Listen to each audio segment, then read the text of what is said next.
सांगितलेलं आहे की या निवडणुकीच्या नंतर जवळपास जे इथले प्रादेशिक पक्ष आहेत शिवसेना उद्धव हे बाळासाहेब काँग्रेसमध्ये ठाकरे हा शिवसेना उद्धव बाळासाहेब ठाकरे पक्ष म्हणूनच राहणार आणि आम्ही जसे आहोत तसे राहून देशाच्या हिताचं बोलत राहू. पण शिवसेना ठाकरे गट आणि शरद पवार गट हे त्याच विचारसरणीचे आहेत असं शिवसेना सांगितलं. उद्धव बाळासाहेब ठाकरे हा पक्ष जसा आहे तसा राहू.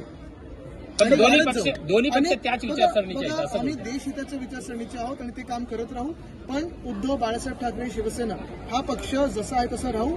जे गेलेलं चिन्ह आहे, जे गेलेलं पक्ष ज्या चोरांनी पक्ष आमचा घेतलाय तो पक्ष आम्हाला परत सुप्रीम कोर्टाकडून मिळेल ही आशा आहे. पण आपण पाहत असाल जनतेचं प्रेम आणि देशभरात देखील शिवसेना उद्धव बाळासाहेब ठाकरे पक्ष म्हणूनच आम्ही जाऊ. भाजपाने रेमेडिसिवीर बनवताना लाखोचा निधी घेतला, काय म्हणाल त्याबद्दल? मला वाटतं धंदा लो हा प्रकार जो आहे नुसतं एका गोष्टीबद्दल नाही तर देशभरात अनेक वेगळ्या कॉन्ट्रॅक्टसाठी आपण पाहिलेला आहे.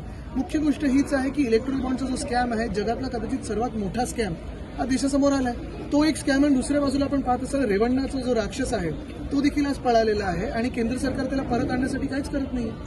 औरंगाबाद आणि उस्मानाबादच्या नामांतरांची जी याचिका होती त्या हायकोर्टाने फेटाळली, त्याबाबत मला वाटतं मुख्य गोष्ट हीच आहे. आमच्या मंत्रिमंडळाच्या निर्णयामध्ये औरंगाबादचं नाव छत्रपती संभाजीनगर झालेलं, उस्मानाबादचं नाव धाराशिव झालेलं. पण हे सगळं होत असताना कुठेही दंगली घडल्या नाहीत. सगळ्यांना आम्ही सोबत घेऊन केलं. दुसरी गोष्ट अशी आहे सर्वात महत्त्वाची आहे, हे मी सतत विषय हा घेत आलेलो आहे. नामकरणचा विचार करायचा असेल तर आपण त्या औरंगाबाद एअरपोर्टचं नाव छत्रपती संभाजी महाराज इंटरनॅशनल एअरपोर्ट हे ठेवलं होतं. 4 वर्षापूर्वी हा निर्णय घेतला होता विधानभवनात आणि केंद्र सरकारकडे पाठवलेला. केंद्र सरकारने याच्यावर काहीच केलेलं नाही.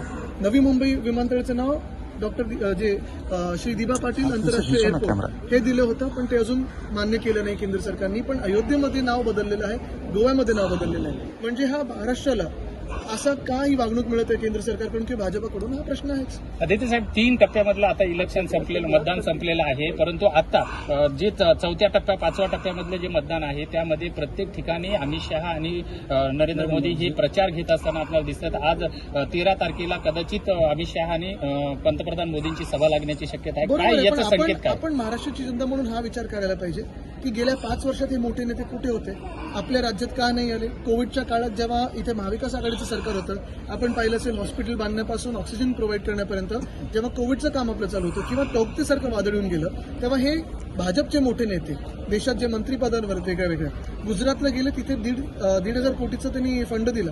महाराष्ट्राला 1 रुपया दिला नाही. तर ही वागणूक महाराष्ट्राला का मिळते आणि प्रचारात असताना का इथे यावं लागतं हा देखील विचार आपण सर्वांनी करावा.